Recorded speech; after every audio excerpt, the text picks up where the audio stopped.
Push people up.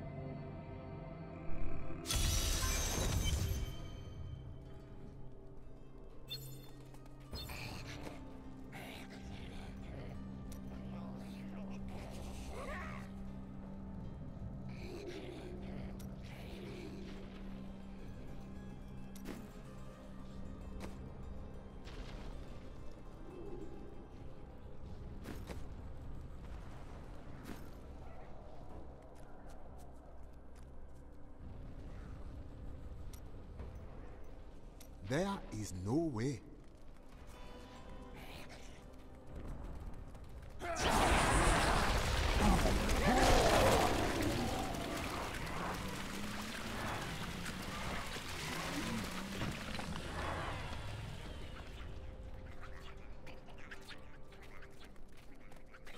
Need more time.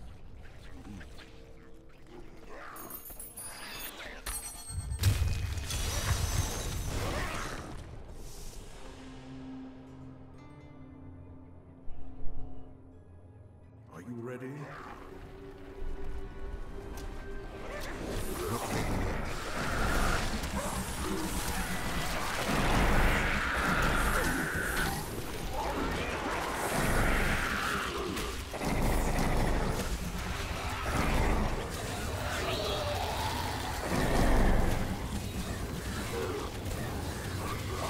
Needs more time.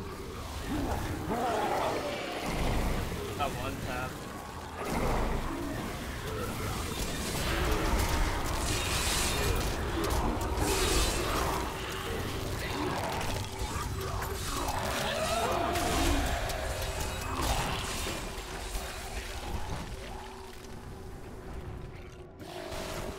Need more time.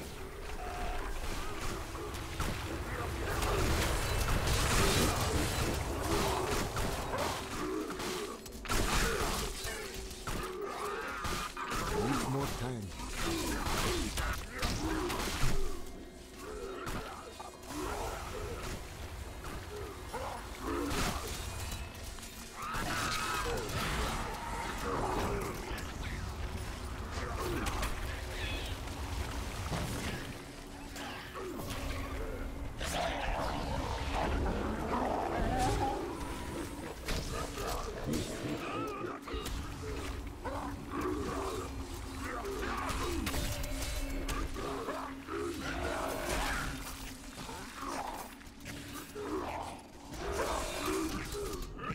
Not ready yet.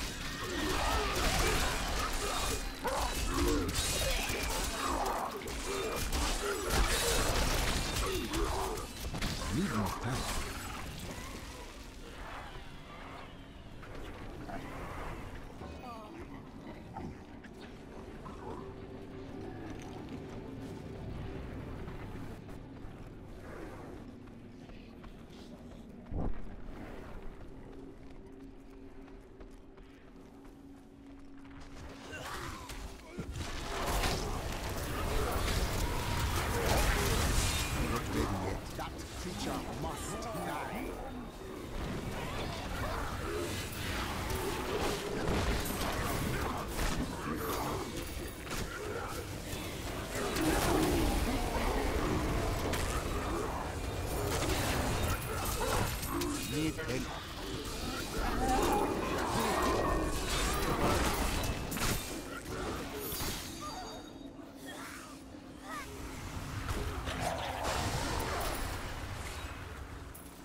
Needs more time.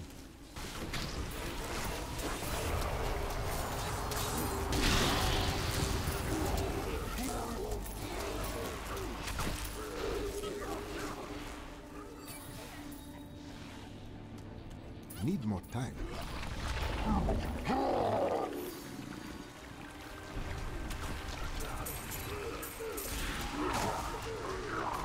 Not ready yet.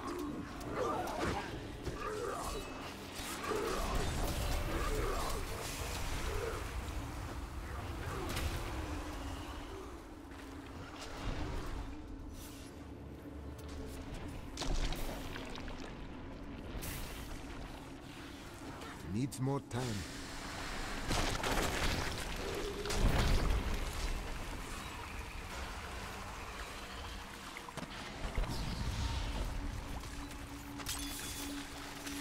Need more time.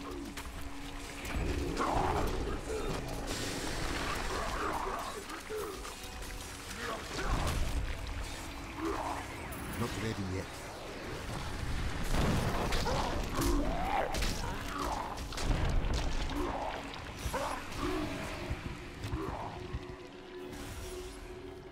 Needs more time.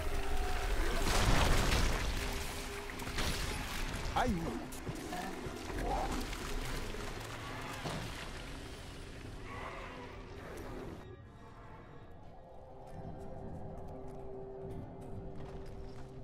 You really should take a look at all of the new. I love the feel of discovering some precious item buried for years.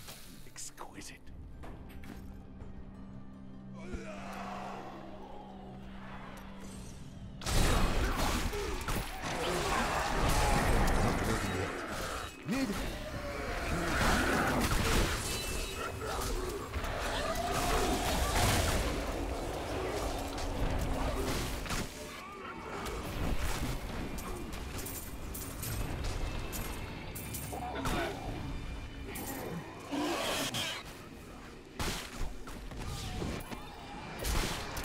Needs more time.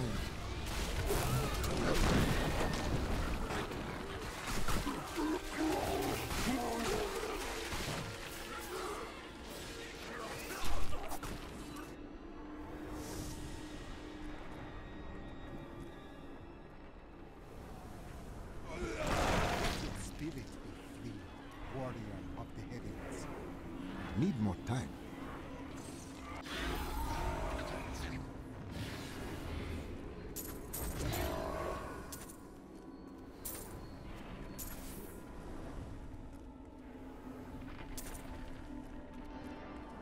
Needs more time.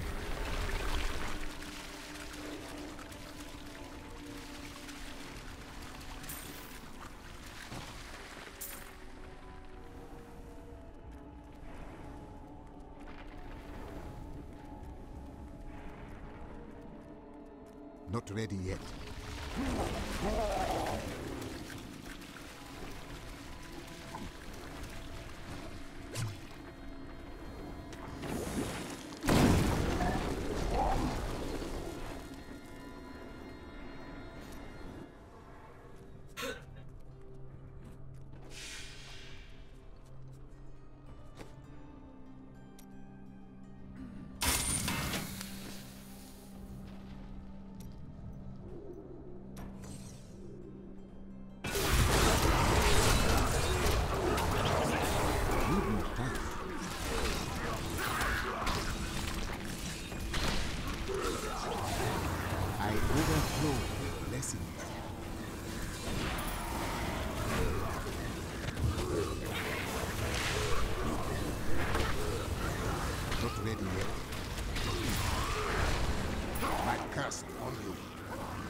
Needs more time.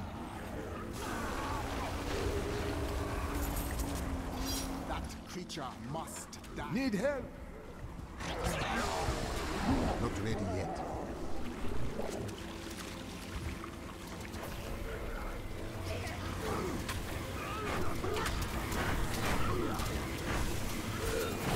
Yeah, that's not my summoning run there.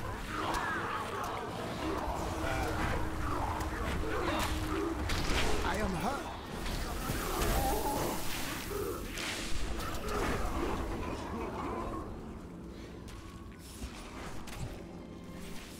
Needs more time.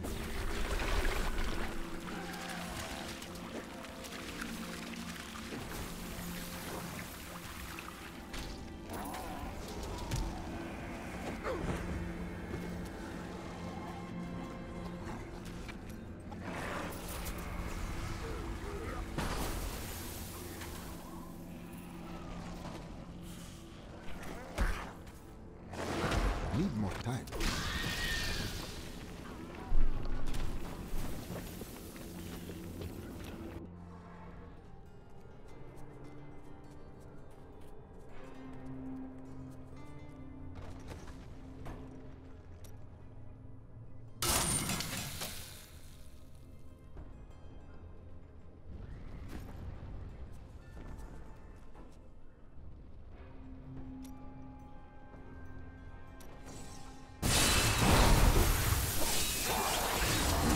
I'm not ready yet.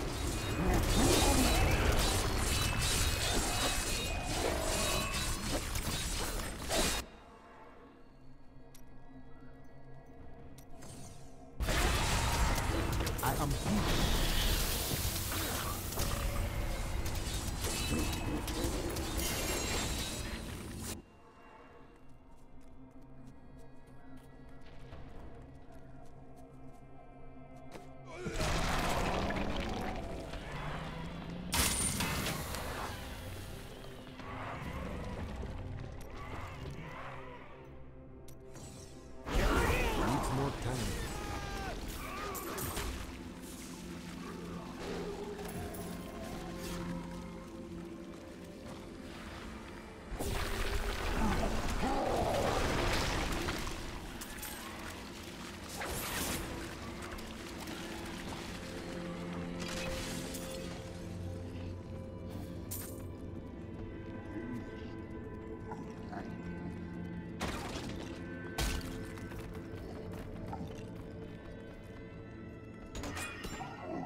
Need more time.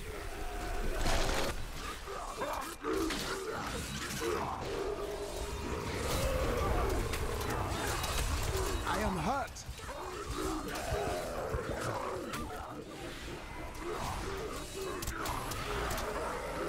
Not ready yet.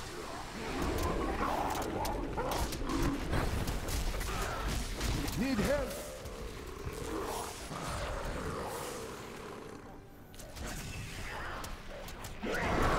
Need more time.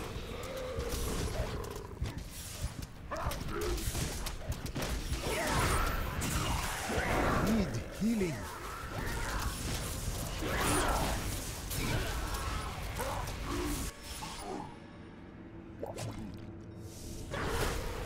Needs more time. I am.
Needs more time.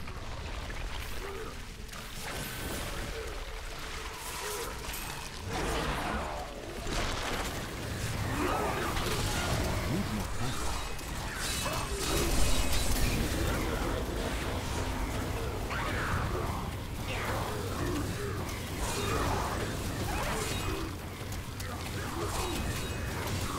Needs more time.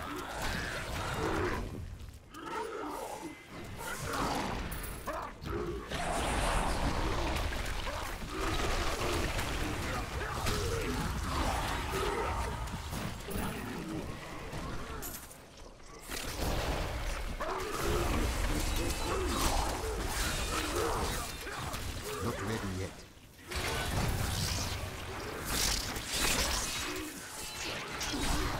Oh.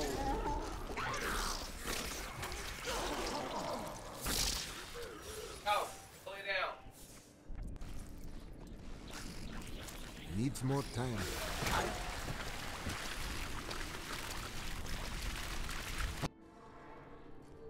Tyrael, it's been interesting for me to see all of these. You really should take a look at all the new things I've found.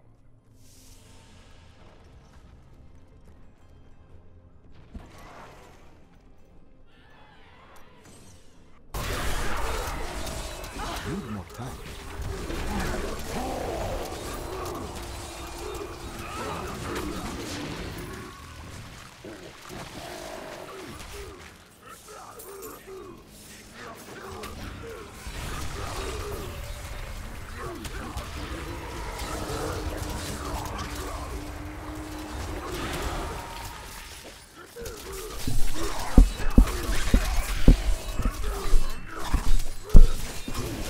The spirits smile upon me.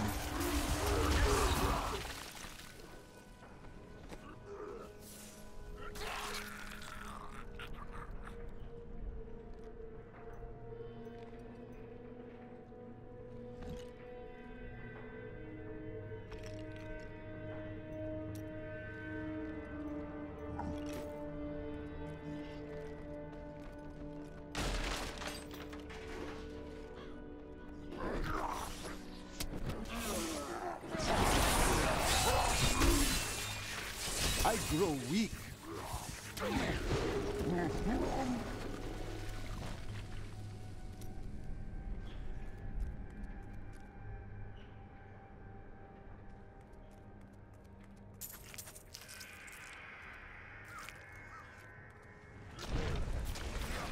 That Not creature ready yet. must die.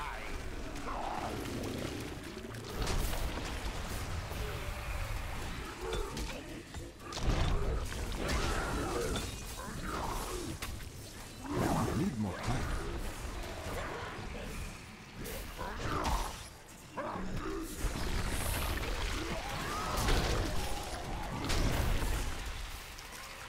Not ready yet.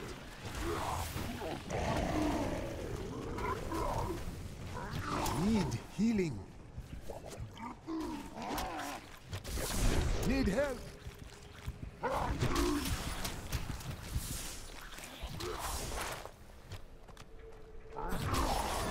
Needs more time.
ready yet.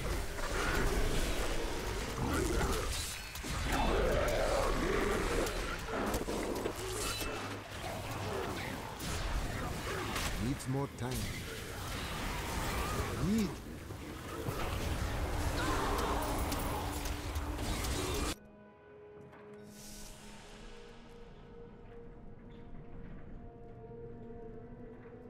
Need more time.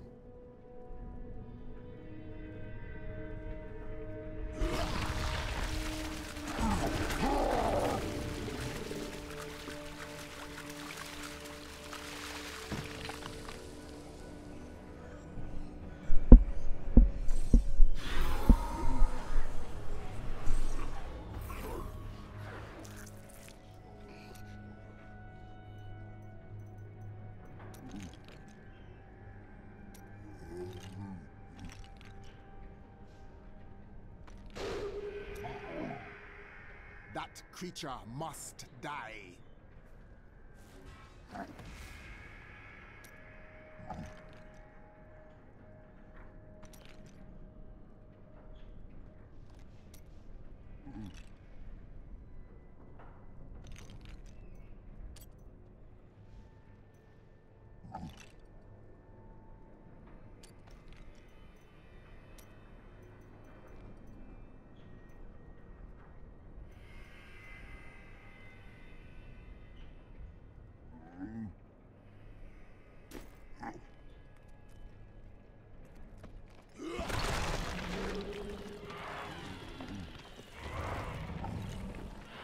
Needs more time.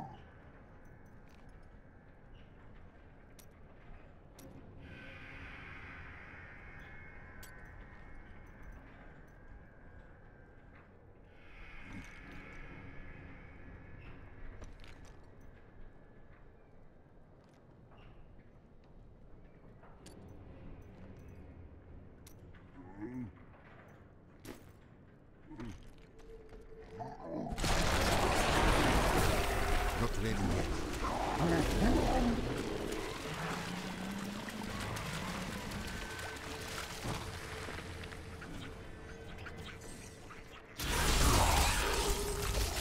Needs more time.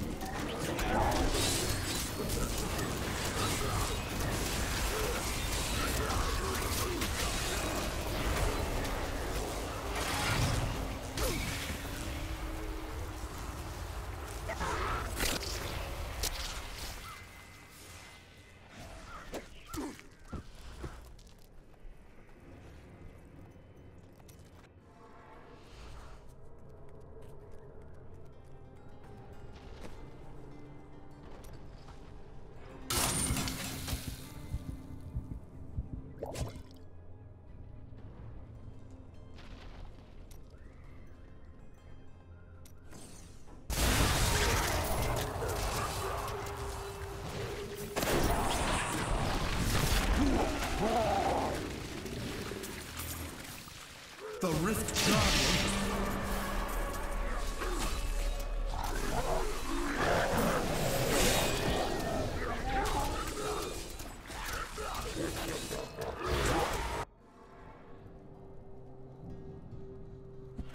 Not ready yet.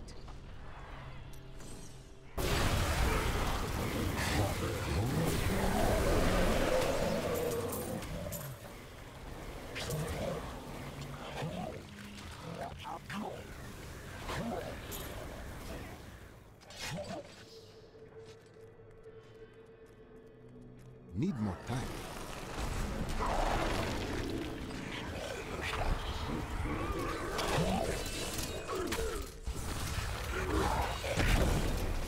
Not ready yet.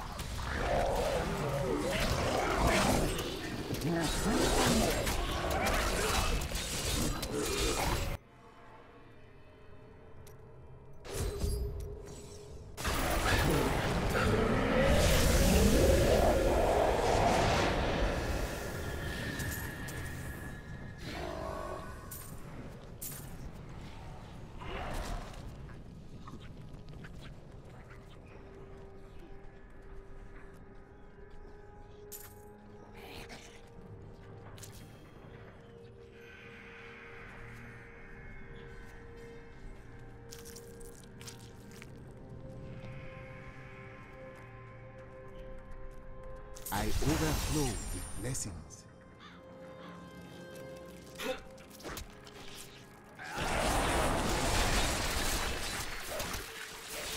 Need healing.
Okay.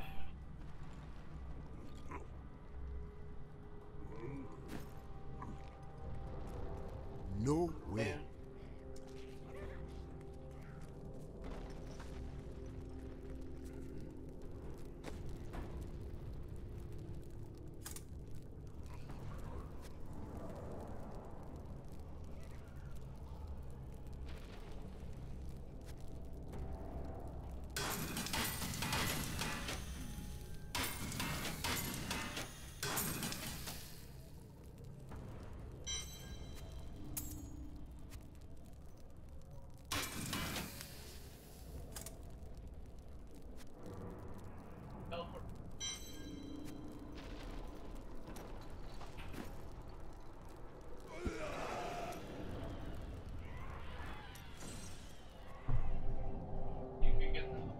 New goods today. Please look. You won't be disappointed. I may look small, but I'll hurt you if you try to steal from me.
Have you ever done anything with those? No.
This is fun.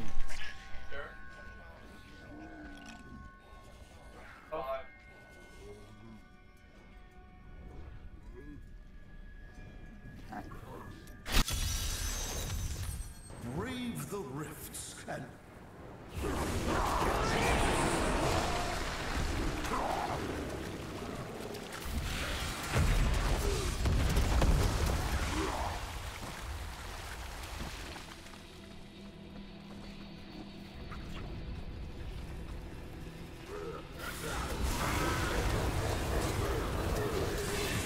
needs more time.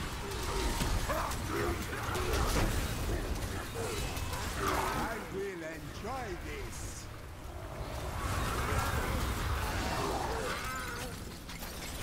I must heal.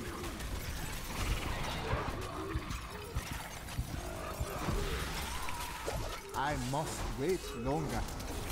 I am hurt.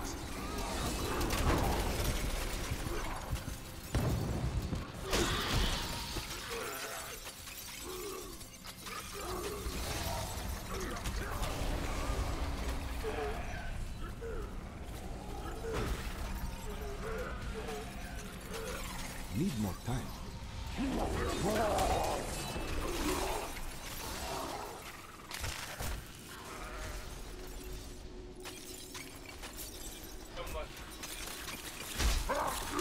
Needs more time.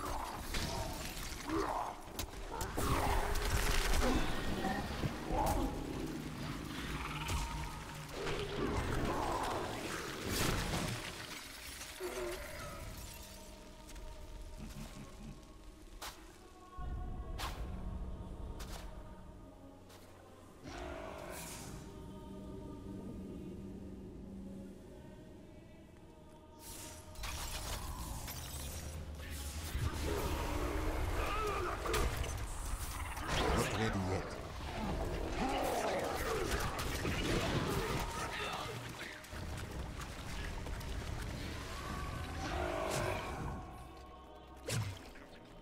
Need more time.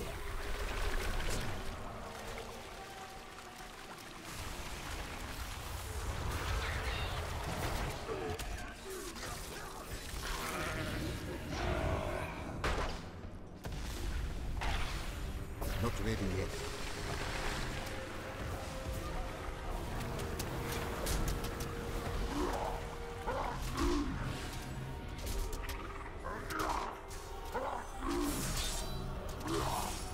Needs more time.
Me too. I am healed. I must heal.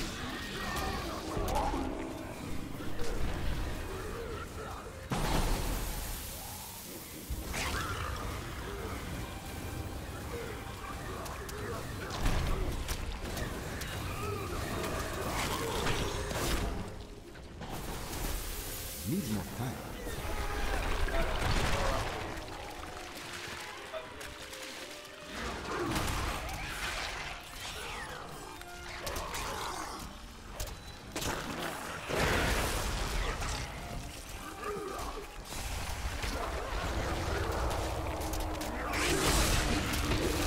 Needs more time.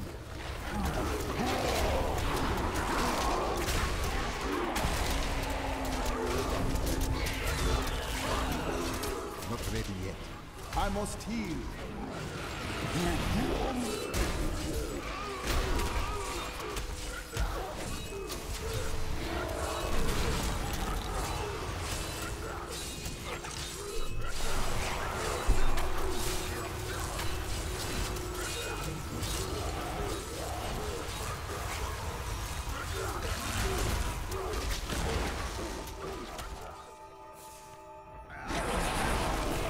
Need more time.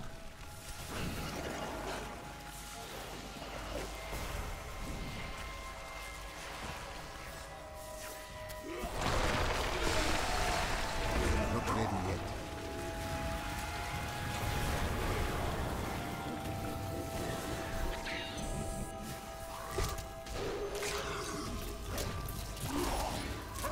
I will enjoy this. Need Oh. No. Oh. I can when I keep on dying. Nope. Fuck.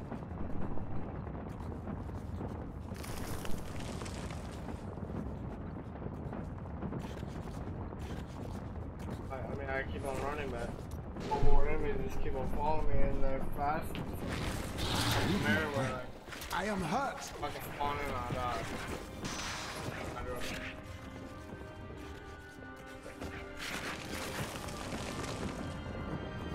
I got like 25 seconds.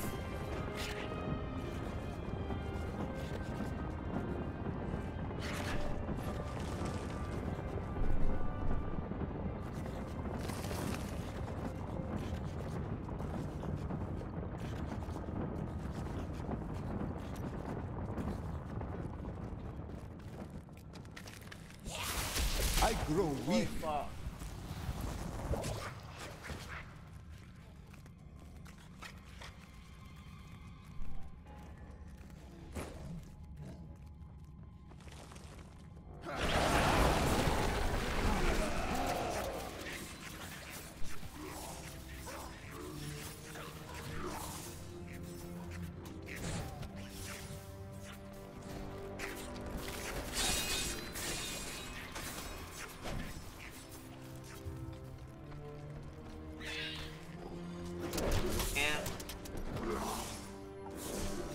Come on, man.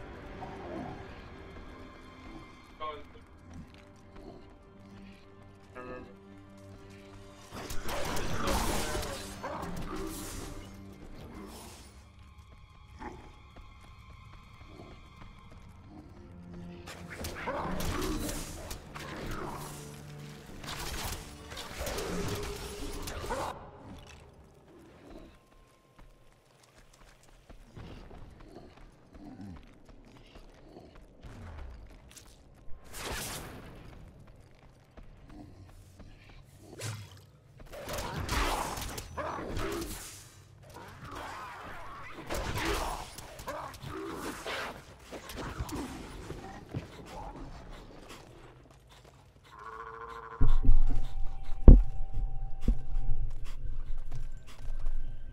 Can you come by me?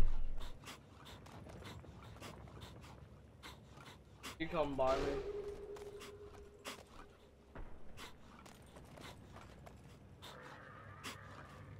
Oh, you.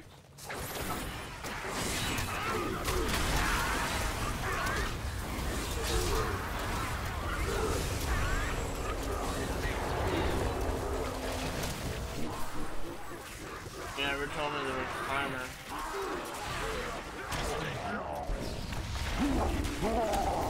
That's what I'm getting, a little bar. I thought that was like an experience.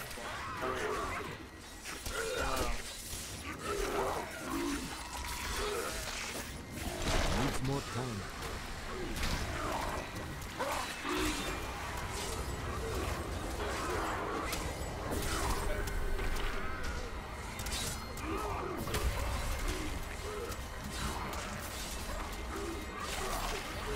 Not ready yet.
Need more time.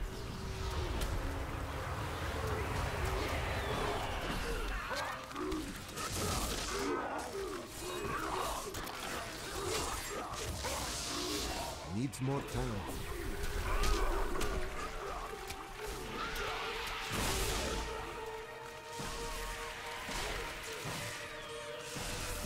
Needs more time.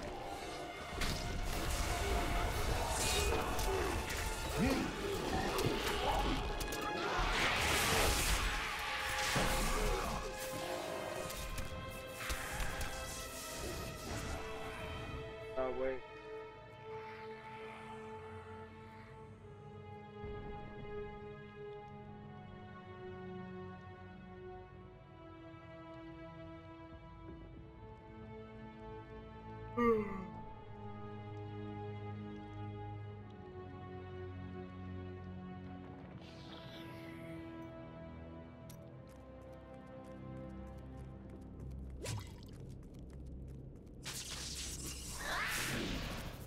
Need healing.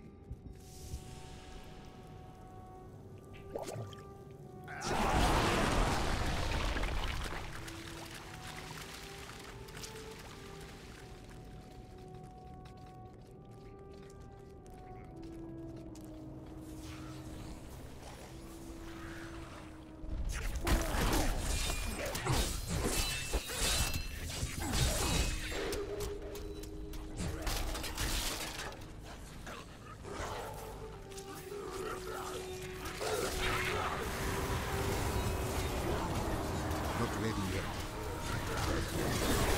Need healing.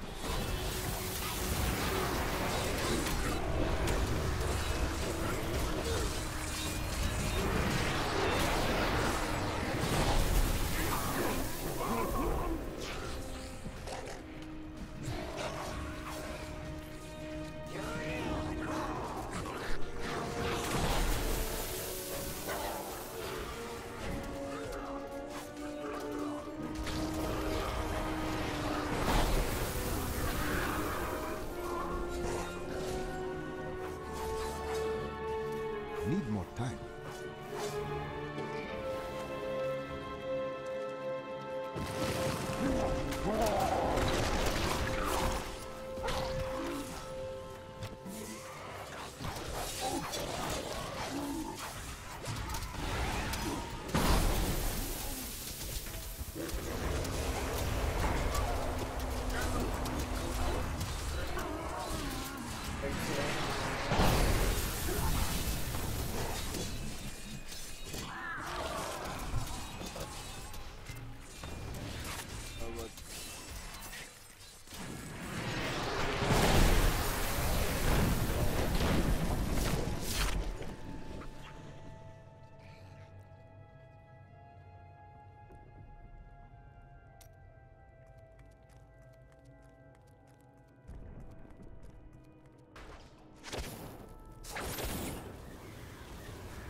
Not ready yet.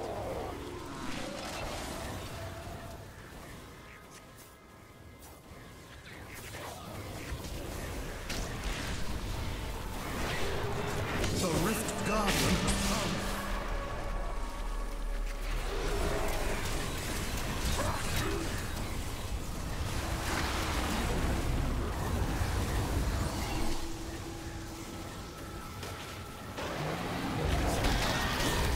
Needs more time.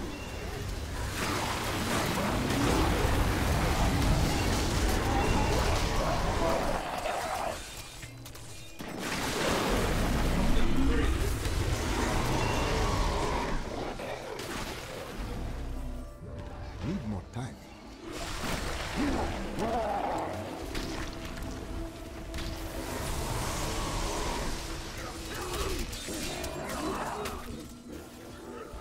I grow in power.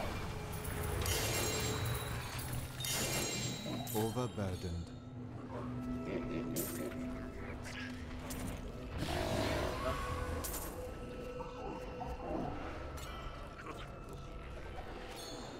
I cannot carry more.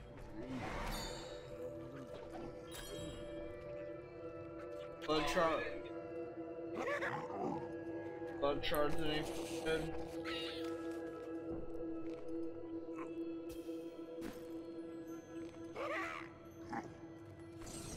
My name is Ashe, and like Auric, I once served the ancient Nephilim when the champions of ages past had proven themselves.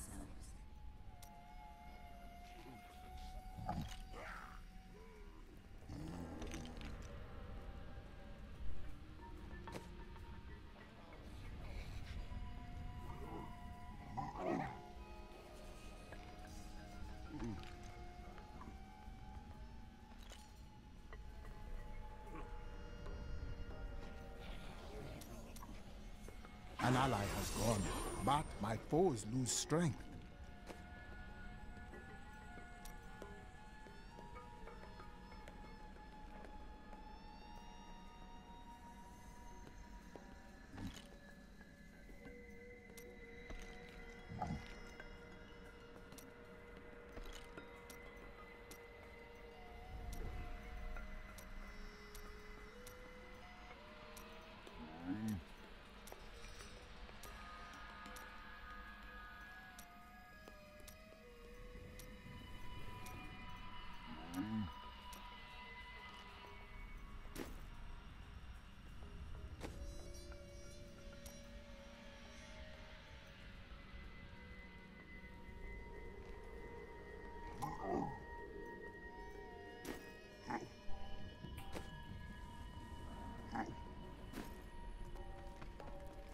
Hey, mister, I got some new things. You should take a look.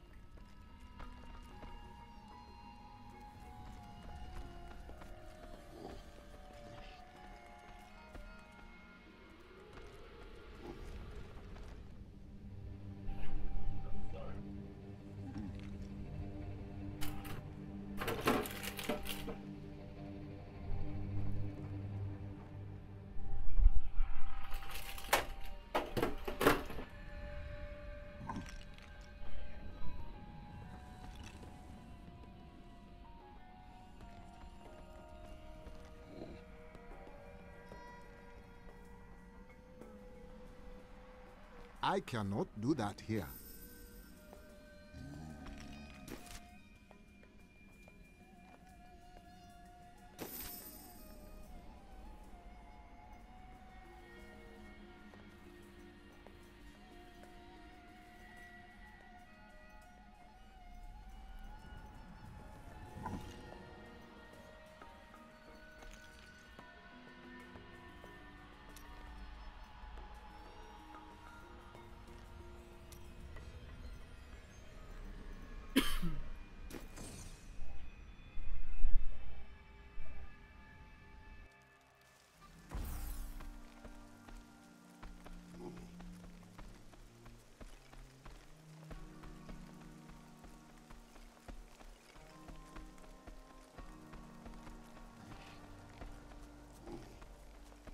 I've dug up some new things for you to take a look at.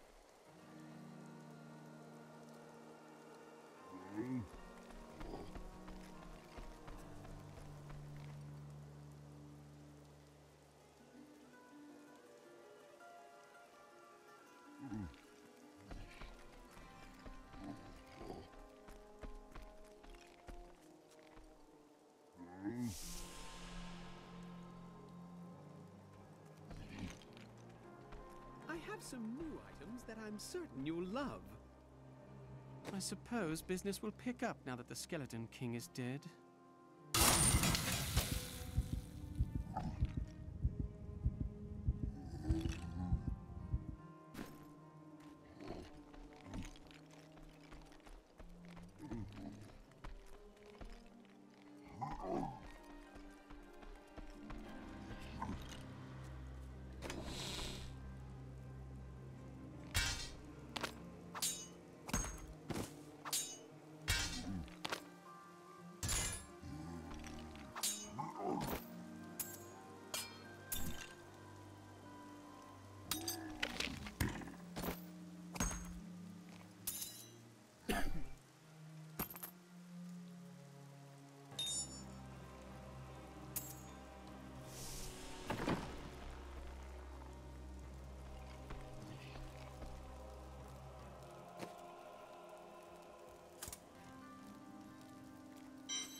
This might be a surprise to some of you, but despite its popularity, Charizard is one of the worst Pokemon in the trading card game. Those big numbers always look impressive to new players of the game, but unfortunately Charizard cards almost always revolve around two things: extremely expensive attack costs and discarding energy.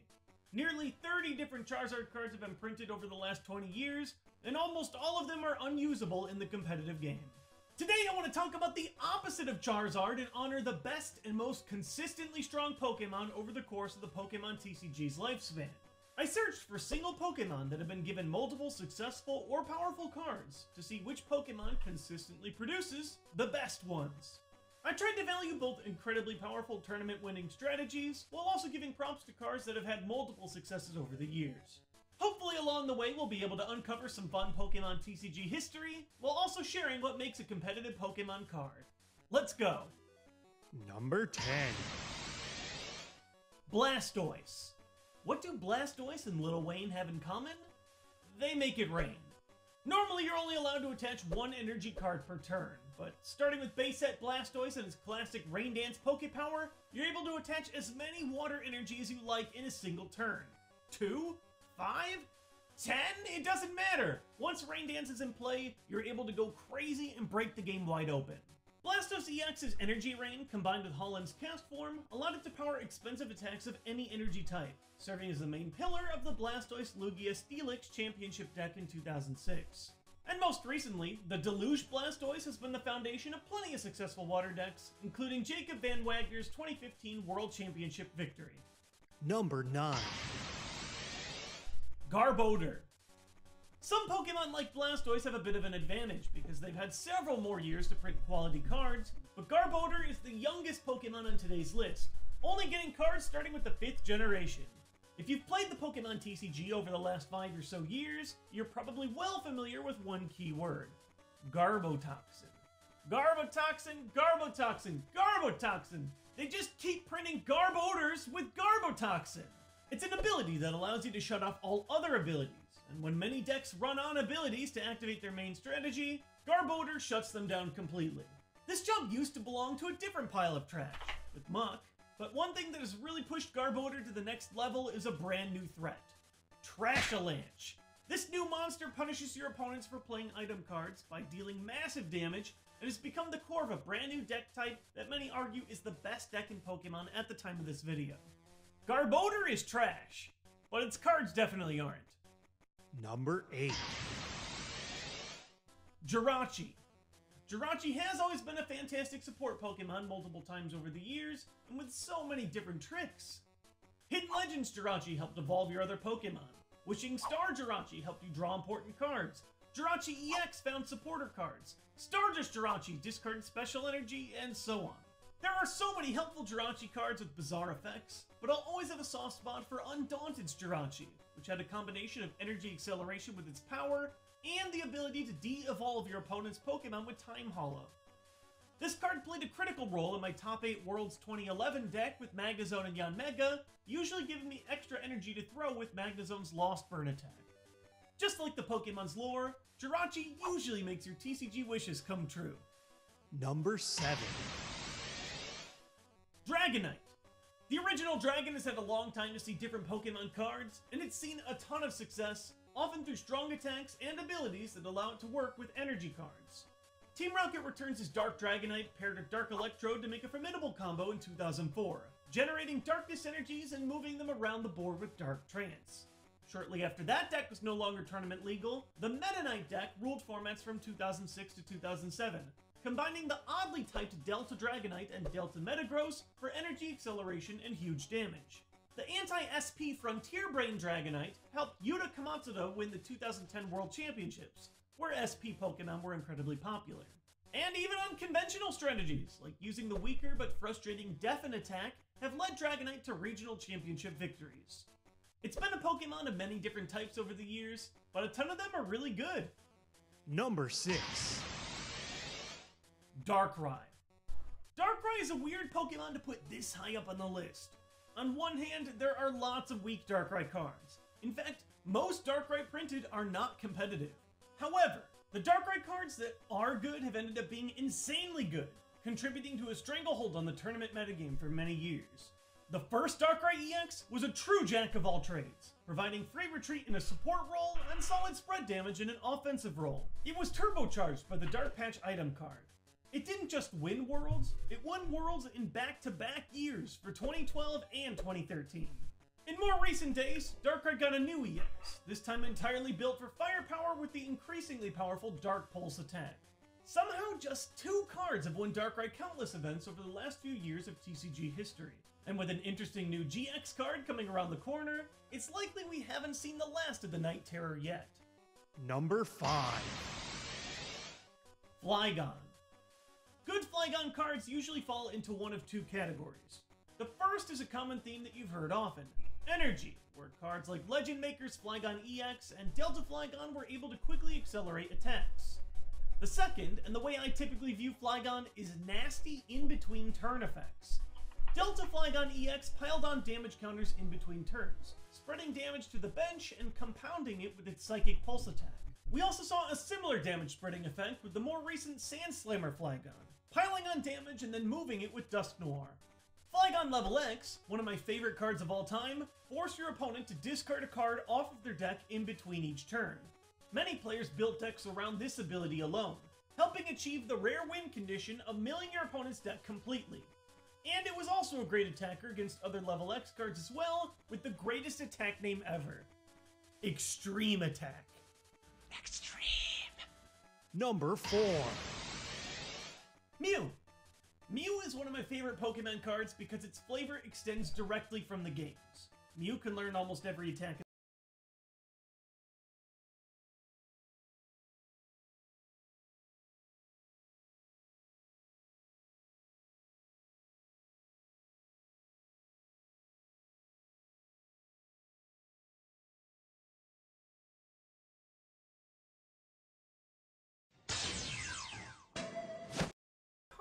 These items do reveal one of my least favorite aspects of this game when compared to the original, and that's just a general lack of polish.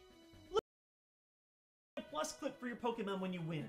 2. Every gym badge that you own gives you +1 power against Lance and Red in the endgame.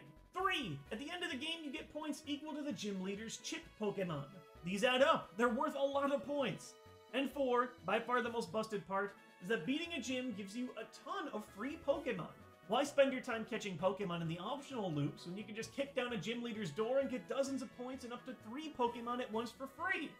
The plus power cards have so much more value than ever before. If you become one of the first players to beat a gym, a wild snowball effect can happen where you become the most powerful trainer, and therefore the only trainer capable of defeating some of the most powerful gym leaders, and you just keep getting bigger and better. The plus clips, while adorable, actually encourage some really mean-spirited play.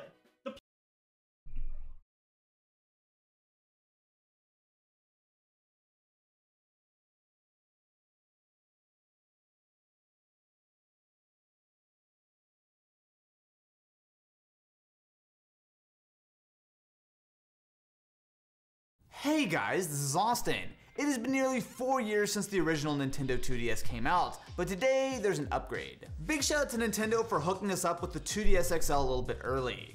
So the 2DS has always been a little bit of a weird product. When the 3DS came out, the big feature was the new 3D screen. And of course, that's exactly what the 2DS takes away. So if we open up the box, the first thing we see is the power adapter. So this doesn't seem like something that should be all that impressive, but the new 3DS XL doesn't even actually come with one. You know, I actually kind of like the look of this. So with the blue accents and the kind of textured black finish, it looks really nice. One thing I will say though, is that it feels very lightweight. It doesn't feel like there's a lot of sort of heft to it, but to be fair, it's all plastic and it feels pretty well put together. I mean, so the first thing I noticed is that there's some weird quirks with the design. So the hinge itself actually kind of sticks out a little bit, and because of that, the front-facing camera is actually exposed even when the 2DS is closed. So when you open it up, it makes sense, you can see it pretty well there, but when you close it, it's actually kind of exposed.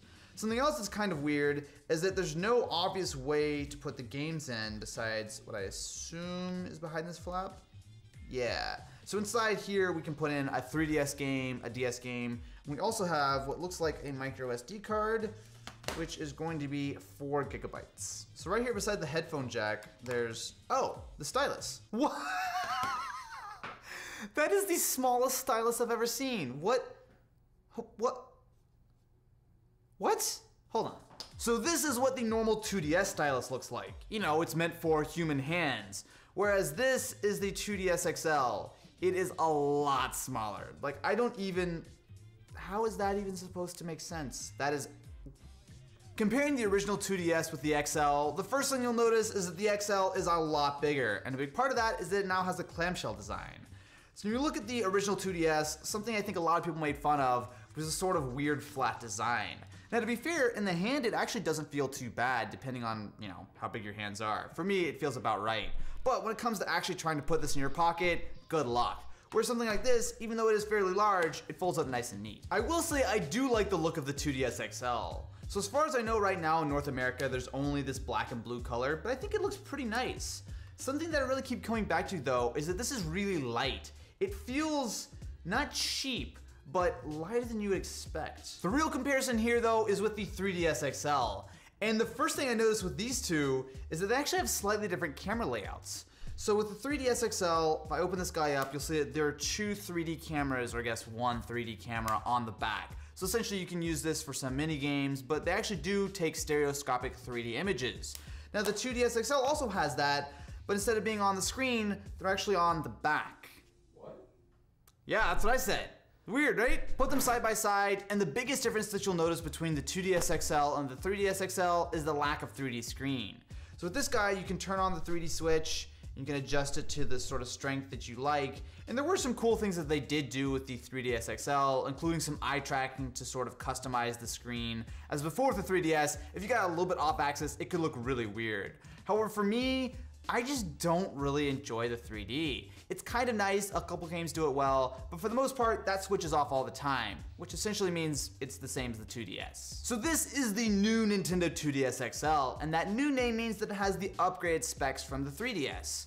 So while the original hardware came out in 2011, they have since upgraded it and it runs a lot smoother. When you look at the XL side by side with the original 2DS, there are a lot of very nice upgrades. So some of them are super obvious. The screens are much larger on the newer unit, but there are also some more subtle upgrades. Like the original 2DS only had a fairly small and weak speaker, whereas the 2DS XL has dual front firing speakers, or side-ish firing speakers. I accidentally opened the camera, so I guess that means camera time. First thing I noticed is having the cameras on the back means I have to really sort of twist it.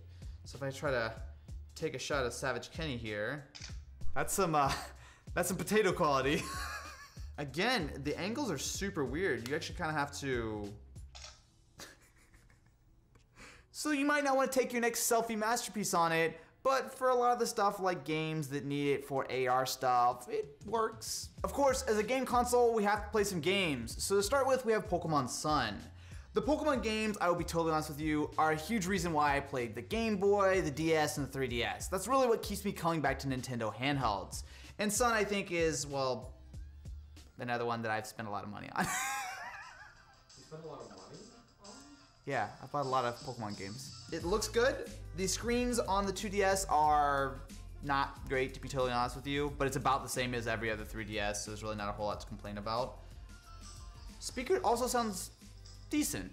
Not great, but decent. Next, we have Super Smash. This is a game that really impresses me that's even playable on the 3DS. Considering that this hardware originally came out in 2011, the fact that not only does it look nice and it's playable, but we're getting a full 60 frames per second is awesome. Smash is also one of the few games that do support amiibos. So with the 2DS, what we're doing is we're actually putting it in the middle of the screen, but once we do that, it pretty much immediately loads up the amiibo. You can train it, you can do different things. To be honest, I don't find that there's a ton of games that really make amiibos all that useful, but it's definitely nice to have. So one thing I'm noticing is the stylus actually isn't quite as annoying as I thought it would be. Yes, it is very, very short, but depending on how you hold it, it actually doesn't feel that bad. Now you do have the option of buying digital games for the 2DS XL as opposed to buying the physical ones, so most of the titles are available in the eShop.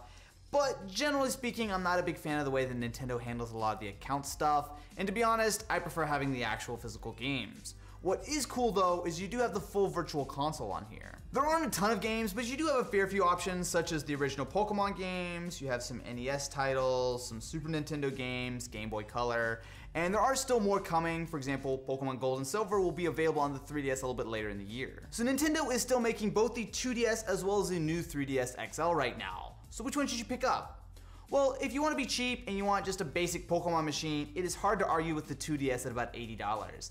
It is definitely not perfect. It would be nice if it had better speakers and the design that was a little bit more portable, but I think a lot of people will be completely fine with this. The 3DS XL is definitely the superior console as far as tech goes. So not only does it have all the updated specs, but you have the additional buttons and controls, amiibo support, and it does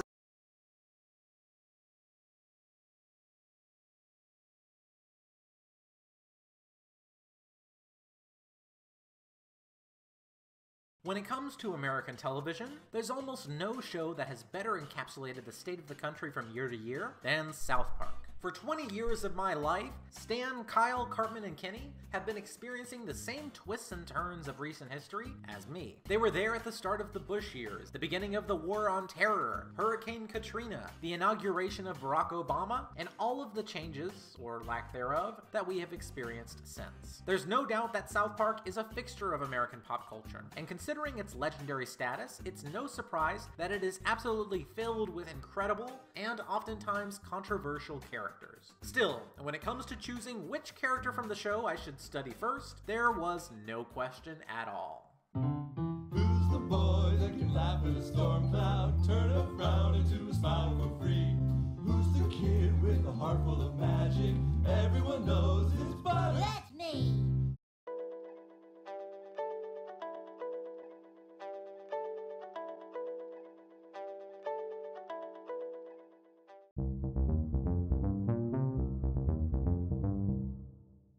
Leopold Butters Stotch was just another boy in Mr. Garrison's 3rd grade class at the beginning of the series. Butters himself was not much more than a prop in the early seasons, yet another body filling in the other seats of the classroom along with our 4 main stars. However, as the show went on, Matt Stone and Trey Parker, the creators of South Park, slowly started to develop the other students of the show, giving them personalities and backstories, and it wasn't long before we gradually began to learn more about Butters. Starting in the Season 3 episode, 2 Guys Naked in a Hot Tub, Butters finally had a major speaking role, but his true debut in my eyes was in the Season 5 finale, Butters' very own episode, which also developed Butters' parents simultaneously. In the episode, we see the entire Stotch family, Butters, his father Steven, and his mother Linda, getting ready for an anniversary dinner. Things are complicated when Butters unwittingly outs his father as a closet homosexual to Linda, which causes her to lose her grip on reality and attempt to drown Butters in their car. Things progress from there in a hilariously dark fashion, but this episode, which is one of my favorites in the entire series, sets an accurate tone for describing what Butters' life is like. Butters is inadvertently caught up in something that he doesn't want or know he's caught up in, and due to comedic irony, he is also the one who suffers the punishment for these actions. It could be a grounding from his parents, physical harm, mental harm, or a combination of all 3. For whatever reason, Butters, aside from possibly Kenny, is the show's favorite punching bag. So if Butters' life is so incredibly tragic, why is he so appealing? I believe that it's almost wholly his personality.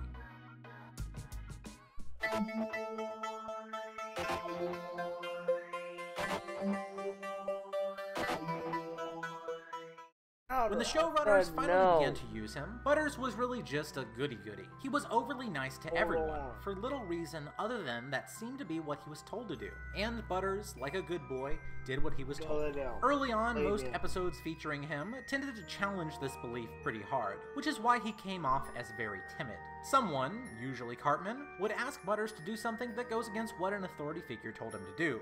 For whatever reason, usually not wanting to go against what his friends are telling him to do now, Butters begrudgingly relented and ended up doing things that he never wanted to be doing. However, if this was all that Butters ever did, he may not have ended up as beloved as he is today. After setting the pace with what we could expect from him, Butters actually started to go through a character change slowly over the seasons. Shortly after being snubbed from taking the 4th friend spot after Kenny sort of permanently died in the 5th season, Butters developed an evil persona which he dubbed Professor Chaos. Professor Chaos is, on the surface, everything that Butters considered evil, yet all of his schemes were comically misguided and childish. As time has gone on, the Professor Chaos persona has become yet another tool for the creators to torment Butters with. Even though he wanted to be evil, his goodness made it futile. Yet, perhaps due to his forced malevolence, Butters became much more assertive and less obedient than he was before. In recent seasons, this assertiveness has carried Butters into leading full-blown movements.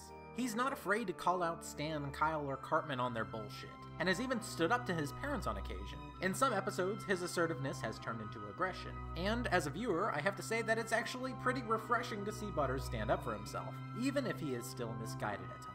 Although Butters meets with near constant misfortune, it's evident that the creators have a lot of love for him. They've been having him grow over time for the last 20 years now, in a way that the main characters have only begun to do in the last quarter of seasons. It's fascinating to see where they are going to continue to take him, and if he will ever catch a break or continue to fall on his face.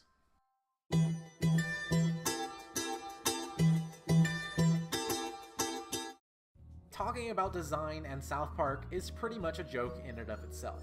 How do you critique or appreciate something that's meant to look like it was made in a couple of minutes out of cheap color paper? Well, I'm not really sure of that myself, but I'm going to try my best. When it comes to Butters, there's really only 2 things to note. He has a turquoise jacket, and he has yellow poofball hair. Both of these are distinct to only him in the series, which is important because, like every other school kid on the show, he has the exact same face and exact same body. Still, I think it's amazing how much they were able to get out of such a simple design. I think it's safe to bet that not a lot of thought was put into the design of the background characters at the beginning of the show. So when the creators look back at what they already made, something about Butters' neutral design made it natural for them to give him a very passive personality. This fits with the turquoise on his jacket. Blue and its various shades are not very aggressive colors. Not to go into a lot of color theory here, but blue typically makes people think of 2 things: the sky and the ocean, both of which, in their best states, are calm, just like Butters. I imagine that I'm not totally pulling this out of my ass, because we can take a character like Cartman, the most inflammatory character on the show, and notice that he has a red jacket, which is used on a lot of things because it catches your attention, like a red flame. The dissonance between these two could also explain why combining them for comedy is such a frequent theme on the show. I guess you could call it South Park's very own Song of Ice and Fire. Even though Butters and the rest of the cast of South Park are nothing more than a couple of cuts of paper, there actually can be a surprising amount of details to unpack about them. Now that we've examined Butters from his story, personality, and design, let's put it all together and see what we've got.